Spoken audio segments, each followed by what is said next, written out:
Word of mouth marketing ಒಂದು ಮೇಲೆನೇ depend ಆಗಿರುವಂಥದ್ದು ಅಥವಾ ಮಾರ್ಕೆಟಿಂಗ್ಗೆ ಮಾಡದೇನೆ ಇರುವಂಥದ್ದು, ಈ ತಪ್ಪುಗಳನ್ನ ದಯವಿಟ್ಟು ಮಾಡಕ್ಕೆ ಹೋಗಬೇಡಿ. ವರ್ಡ್ ಆಫ್ ಮೌತ್ ಮಾರ್ಕೆಟಿಂಗ್ ಅಂದ್ರೆ ನಿಮ್ಮ ಪ್ರಾಡಕ್ಟ್ ಅಥವಾ ಸರ್ವಿಸಸ್ ನಿಮ್ಮ ಕಸ್ಟಮರ್ಸ್ ಗಳಿಗೆ ಇಷ್ಟ ಆದಾಗ ಅದನ್ನ ಅವರು ಅವರ ಫ್ರೆಂಡ್ಸ್ ಅಂಡ್ ಫ್ಯಾಮಿಲೀಸ್ ಗಳಿಗೆ ಸಜೆಸ್ಟ್ ಮಾಡ್ತಾರಲ್ಲ, ಅದನ್ನ ನಾವು ವರ್ಡ್ ಆಫ್ ಮೌತ್ ಮಾರ್ಕೆಟಿಂಗ್ ಅಂತ ಕರಿತೀವಿ. ಅಂದ್ರೆ ನೀವು ಒಂದು ಹೋಟೆಲ್ ಹೋದಾಗ ತುಂಬಾ ಇಷ್ಟ ಆಯ್ತು ಅಂತಂದ್ರೆ, ನೋಡಪ್ಪ ಈ ಹೋಟೆಲ್ ಹೋಗಿ ತುಂಬಾ ಚೆನ್ನಾಗಿರುತ್ತೆ ಅಂತೀರಾ, ಅಥವಾ ಒಂದು ಒಳ್ಳೆ ಮೂವಿ ನೋಡಿದ್ರೆ ಸಖತ್ತಾಗಿದೆ ಮೂವಿ ನೋಡು ಅಂತೀರಾ, ಇದನ್ನ ವರ್ಡ್ ಆಫ್ ಮೌತ್ ಮಾರ್ಕೆಟಿಂಗ್ ಅಂತ ಕರೀತಾರೆ. ನೀವು ವರ್ಡ್ ಆಫ್ ಮೌತ್ ಮಾರ್ಕೆಟಿಂಗ್ ಒಂದು ಮೇಲೇನೆ ಡಿಪೆಂಡ್ ಆಗಿದ್ರೆ ಅಥವಾ ಮಾರ್ಕೆಟಿಂಗ್ ಮಾಡಲಿಲ್ಲ ಅಂತಂದ್ರೆ ಬಹಳ ಬೇಗ ಬಿಸ್ನೆಸ್ ಇಂದ ಆಚೆ ಬರಬೇಕಾಗುತ್ತೆ. ಯಾಕೆಂದ್ರೆ ಇವತ್ತು ಮಾರ್ಕೆಟಲ್ಲಿ ಒಂದು ತಿಳ್ಕೊಳ್ಳಿ, ಜೋ ದಿಕ್ತಾ ಹೈ ವೋ ಬಿಕ್ತಾ ಹೈ.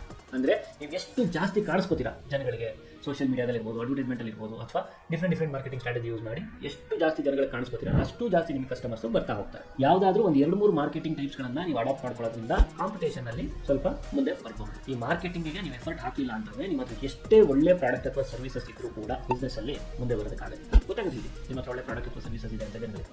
ಸೊ ಮಾರ್ಕೆಟಿಂಗ್ ಅಲ್ಲಿ ಹಾಗಾಗಿ ಮಾರ್ಕೆಟಿಂಗ್ಗೆ ಅಂತ ನೀವು ಜಾಸ್ತಿ ಗಮನನ ಕೊಡಬೇಕಾಗುತ್ತೆ.